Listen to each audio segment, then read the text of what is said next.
Today, we're embarking on a journey back in time, nearly 2,000 years ago, to a city that was once the beating heart of Roman Britain. We're in Colchester, Essex, to uncover the story of a truly monumental structure, the Balkerne Gate.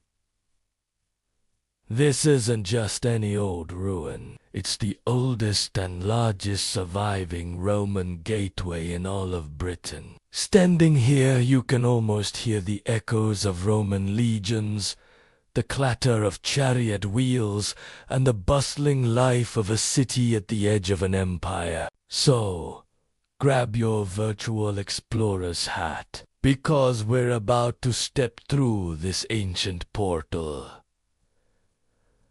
and discover the secrets of Roman Colchester. Before we dive into the gate itself, let's set the scene. Why Colchester? What made this spot so important to the Romans? Long before the first Roman soldier set foot here, the area was already a major power center. It was the capital of the Trinovantes, a powerful Celtic tribe, and later the Katuv under their famous king, Cunobelli knew, might know him as Shakespeare's Simba. This pre-Roman settlement was a thriving hub of trade and influence. So when the Romans, led by Emperor Claudius, launched their full-scale invasion in 43 AD, this was their primary target. Capturing Camulodunum wasn't just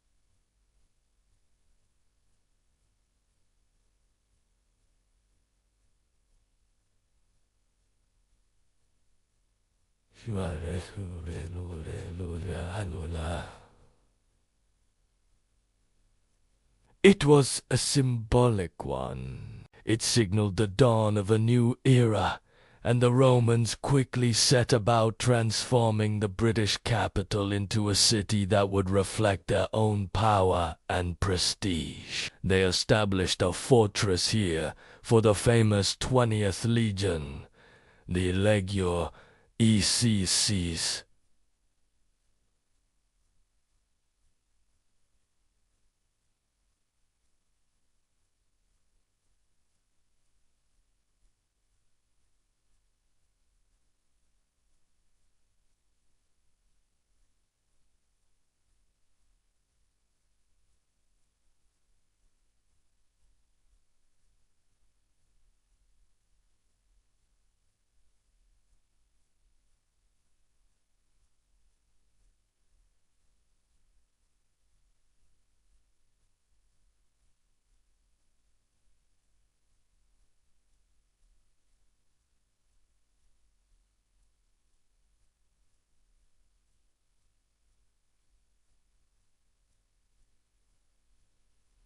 But after a few years, the frontier moved on, and the military presence was no longer needed. So, what do you do with a prime piece of real estate? You turn it into a city for retired soldiers. Around 49 AD, Colchester was founded as a colonia, a settlement for veteran legions. It was officially named Colonia V, the City of Victory, and it became the very first capital of Roman Britain. This new city was designed to be a beacon of Roman civilization in a newly conquered land. It had a grid of streets, a forum, a theater, and even a massive temple dedicated to the Emperor Claudius himself, a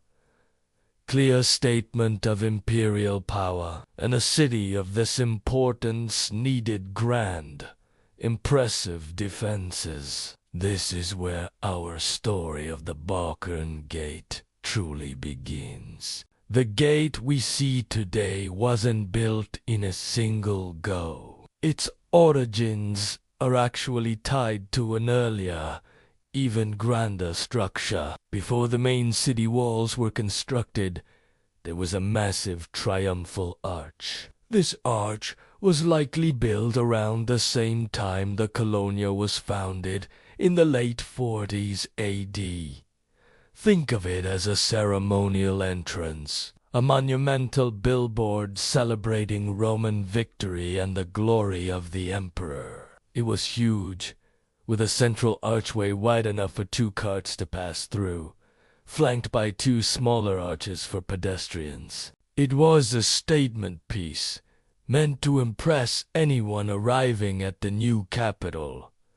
It wasn't built for defense, it was built for spectacle. This original arch forms the core of the Balkerne Gate we see today. But the peace and prosperity of early Roman Colchester were about to be shattered. In 60 AD, the infamous revolt of Boudica, queen of the Iceni tribe, erupted across the province. The Britons, furious at Roman oppression, targeted the 3 main symbols of Roman rule: Colchester, London, and St.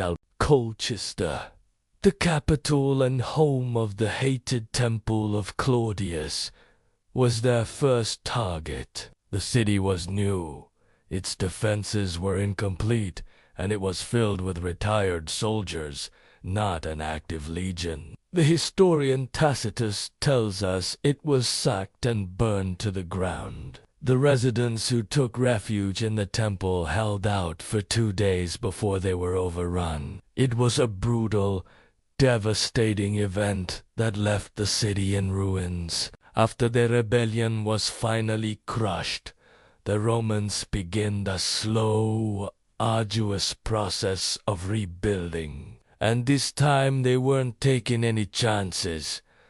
Security was the #1 priority. A massive defensive wall was constructed around the city, a project that likely took several years. This wall, over 2 miles long, and built of stone and tile, was a formidable barrier. And as part of this new defensive system, the old purely ceremonial triumphal arch was incorporated into the main western entrance. It was adapted, fortified, and transformed from a symbol of pride into a bastion of defense. And thus the Balkerne Gate, as a proper defensive gateway, was born. Let's take a closer look at the structure itself. The original triumphal arch, with its large central carriageway and 2 pedestrian footways, is still the heart of the gate. But the Romans added to massive, D-shaped guard towers on either side. These towers projected out from the city wall, giving defenders a clear line of sight along the walls and a commanding view of anyone approaching the gate. You can still see the foundations and lower sections of these towers today. The entrance was also modified. The Romans likely installed heavy timber doors, and the whole complex was designed to be a kill zone for any attackers who dared to try and breach it. The footways we can still walk through today are the original Roman pedestrian arch. When you step through them, you are literally walking in the footsteps of people who lived here 2 millennia ago. It's an incredible feeling. The name Balkerne is much more recent than the gate itself. It's believed to derive from the Old English words bilk and kern, meaning something like beam house or structure with beams,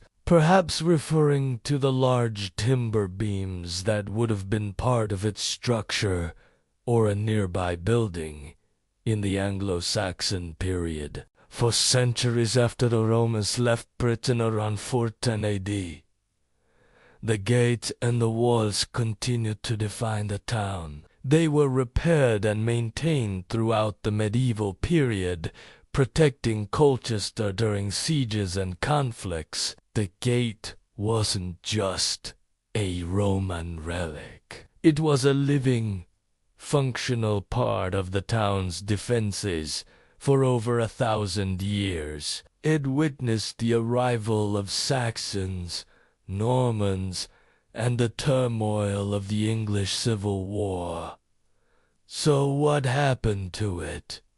Why is it in its current state? Like many ancient structures, the Balkerne Gate fell victim to the passage of time and the changing needs of the city. By the 18th century, with no military threat, the old Roman walls and gates were seen less as vital defenses and more as inconvenient obstacles to traffic and development. Parts of the gates were demolished to make way for a new road and the construction of a pub, which now famously stands right in the middle of where the gate's northern tower used to be. The pub is literally built into the Roman wall. It's a fascinating and slightly jarring blend of ancient and modern. What we see today is what survived this period of modernization. Despite the losses, what remains is still the most complete Roman gateway in Britain. Standing here now, it's a powerful reminder of Colchester's deep and layered history. You have the Roman Gate, the medieval town that grew around it, and the modern city that bustles alongside it. It's not locked away in a museum. It's part of the everyday fabric of life here.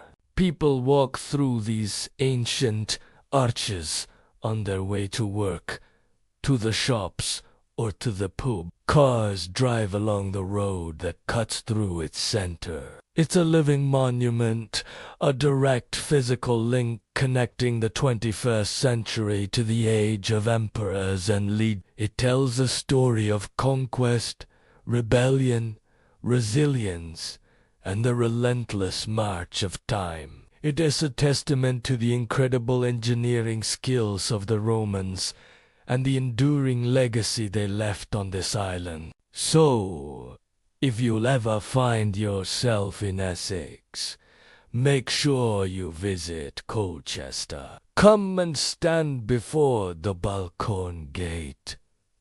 Walk through its pedestrian arches and touch the stones that were laid by Roman hands 2,000 years ago. It's a truly humbling and awe-inspiring experience. It reminds us that history isn't just something you read about in books. It's all around us, waiting to be discovered. Thanks for joining me on this journey back to Roman Britain. I hope you enjoyed this look at one of the country's greatest historical treasures. If you did, please give this video a thumbs up. And don't forget to subscribe for more adventures into the past. See you next time.